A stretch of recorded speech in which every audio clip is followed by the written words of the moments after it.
My name is Nyaribo, MCA Magombo Ward, leader of minority, Nyamira County Assembly. I want to have a very brief press statement. Now today, we have tabled the motion to impeach the governor, County of Nyamira, Mr. Amos Nyaribo. As the Constitution demands, we've done our bit as MCAs.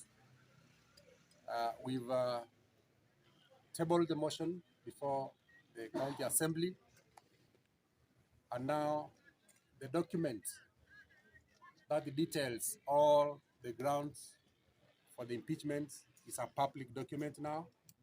Any one of you can obtain a copy from the County Assembly. Any member of the public who wants to see what the grounds we've put in that document can have access and have a look at it. You interrogate it also. So we've done our mandate according to Article 181 of the Kenyan Constitution 2010, which sets out the grounds for removal of a governor from office, which includes violation of the Constitution, abuse of office, or misconduct. So we've put all the grounds there for the whole world to see. We've laid our evidence, documentary evidence. We have witnesses who will help us build our case. So we are not doing this because of personal reasons with the governor, or we are not pushing from any quarter to do this. This is out of our own conscience as leaders, elected leaders, who represent thousands of voters who sent us here to do the oversight work. Because the Constitution, the law does not allow all the members, all the electorates to come here.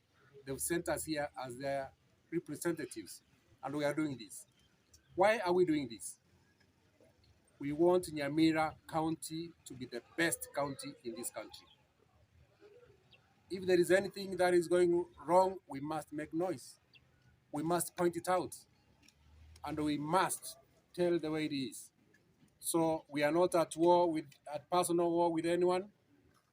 We are just putting forward the reasons why we feel that Nyamira should be run better than it is being run now. It's only in Nyamira where there are no functional street lights at all.